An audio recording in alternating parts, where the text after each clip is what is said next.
যুক্তরাষ্ট্রে Israel Iran যুদ্ধে সরাসরি জড়িয়ে পড়ল আমেরিকা। ইরানের অন্তত 3টি পরমাণু কেন্দ্রে হামলা চালিয়েছে মার্কিন বাহিনী। প্রেসিডেন্ট ডোনাল্ড ট্রাম্প রোববার সকালে নিজেই এ তথ্য জানিয়েছেন। ট্রাম্পের দাবি, ইরানের ভৌত নাদান ও স্পাহানে অবস্থিত 3টি পরমাণু কেন্দ্র সফলভাবে হামলা চালিয়েছে তার বাহিনী। এই হামলায় অত্যাধুনিক B2 স্টেট বোমারু বিমান থেকে 6টি বাংকার বাস্টার বোমা ফেলেছে আমেরিকা। তবে ইরান জানিয়েছে যুক্তরাষ্ট্রের হামলার আগে পরমাণু উপকরণ সরিয়ে নেওয়ার হয়েছে। জাতির উদ্দেশ্য দেওয়া ভাষণে ইরানে হামলাকে অসাধারণ সামরিক সাফল্য হিসেবে উল্লেখ করেছেন ট্রাম্প।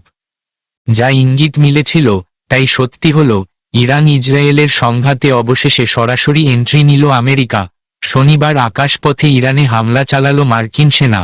সোশ্যাল মিডিয়ায় এই হামলার বিষয়ে জানিয়ে মার্কিন প্রেসিডেন্ট ডোনাল্ড ট্রাম্প বলেন, আমেরিকা ইরানের 3টে নিউক্লিয়ার সাইট বোম মেরে ধূলিসাৎ করে দিয়েছে।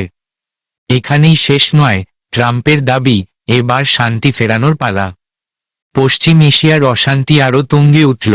এবার সরাসরি জড়িয়ে পড়ল আমেরিকা।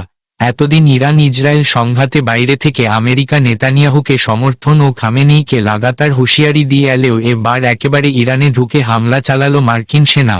ইরান ইসরায়েল সংঘাতে আমেরিকা এভাবে ঢুকে পড়ায় যুদ্ধ আরও ভয়াবহ হবে। খামেনি কি পিছু হটবেন নাকি যুদ্ধ অবশ্যম্ভাবী, এখন সেটাই প্রশ্ন। জানা গিয়েছে, ইরানের নাতাজ, ইস্ফাহান এবং ফোর্দো নিউক্লিয়ার কেন্দ্রে হামলা চালিয়েছে আমেরিকা।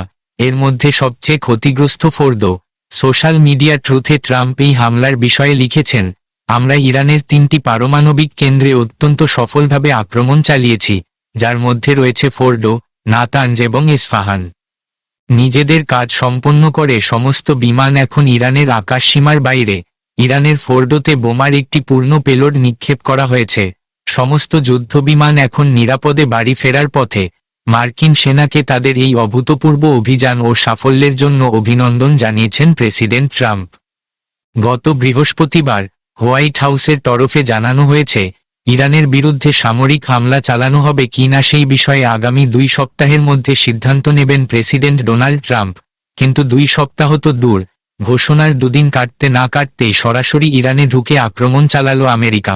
ইসরায়েল ইরান লড়াইয়ে আমেরিকা সামরিক হস্তক্ষেপ নিয়ে আশঙ্কা প্রকাশ করেছিল রাশিয়া।